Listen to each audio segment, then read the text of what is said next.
Perlu kamu ketahui bahwa sekalipun belum mengenal tulisan, manusia purba sudah mengembangkan kebudayaan dan teknologi. Teknologi waktu itu bermula dari teknologi bebatuan yang digunakan sebagai alat untuk memenuhi kebutuhan. Dalam praktiknya peralatan atau teknologi bebatuan tersebut dapat berfungsi serbaguna. Pada tahap paling awal alat yang digunakan masih bersifat kebetulan dan seadanya serta bersifat trial and error. Mula-mula mereka hanya menggunakan benda-benda dari alam terutama batu. Teknologi bebatuan pada zaman ini berkembang dalam kurun waktu yang begitu panjang. Oleh karena itu, para ahli kemudian membagi kebudayaan zaman batu di era praaksara ini menjadi beberapa zaman atau tahap perkembangan. Dalam buku R. Sukmono, Pengantar Sejarah Kebudayaan Indonesia 1, dijelaskan bahwa kebudayaan zaman batu ini dibagi menjadi 3 yaitu, Paleolitikum, Mesolitikum dan Neolitikum.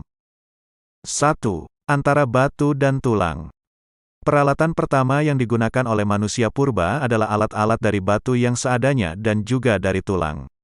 Peralatan ini berkembang pada zaman Paleolitikum atau zaman batu tua.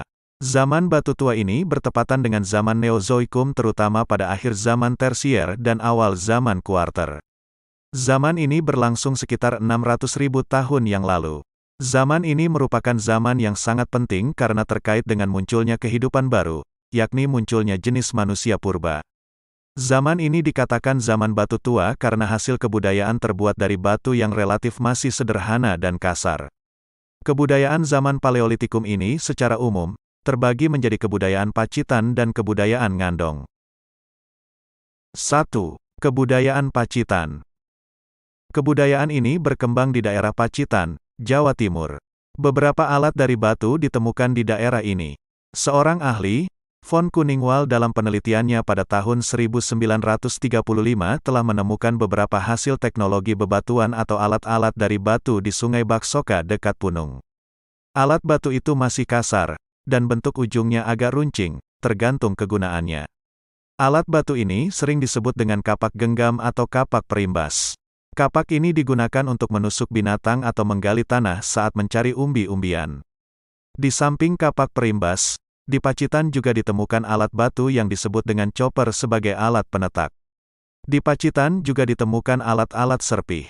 Alat-alat itu oleh Kunixwal digolongkan sebagai alat-alat Paleolitik, yang bercorak celean, yakni suatu tradisi yang berkembang pada tingkat awal Paleolitik di Eropa. Pendapat Kunixwal ini kemudian dianggap kurang tepat setelah Movius berhasil menyatakan temuan di Punung itu sebagai salah satu corak perkembangan kapak perimbas di Asia Timur. Tradisi kapak perimbas yang ditemukan di Punung itu kemudian dikenal dengan nama budaya Pacitan. Budaya itu dikenal sebagai tingkat perkembangan budaya batu awal di Indonesia. Kapak perimbas itu tersebar di wilayah Sumatera Selatan, Kalimantan Timur, Sulawesi Selatan, Bali, Flores, dan Timor. Daerah Punung merupakan daerah yang terkaya akan kapak perimbas dan hingga saat ini merupakan tempat penemuan terpenting di Indonesia. Pendapat para ahli condong kepada jenis manusia Pithecanthropus atau keturunan-keturunannya sebagai pencipta budaya Pacitan. Pendapat ini sesuai dengan pendapat tentang umur budaya Pacitan yang diduga dari tingkat akhir Pleistosin tengah atau awal permulaan Pleistosin akhir. 2. Kebudayaan Ngandong.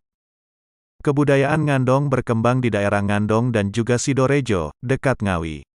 Di daerah ini banyak ditemukan alat-alat dari batu dan juga alat-alat dari tulang. Alat-alat dari tulang ini berasal dari tulang binatang dan tanduk rusa yang diperkirakan digunakan sebagai penusuk atau belati. Selain itu, ditemukan juga alat-alat seperti tombak yang bergerigi. Di Sangiran juga ditemukan alat-alat dari batu, bentuknya indah seperti kalsedon. Alat-alat ini sering disebut dengan flex. Sebaran artefak dan peralatan Paleolitik cukup luas sejak dari daerah-daerah di Sumatera, Kalimantan, Sulawesi, Bali, Nusa Tenggara Barat, NTB, Nusa Tenggara Timur, NTT, dan Halmahera.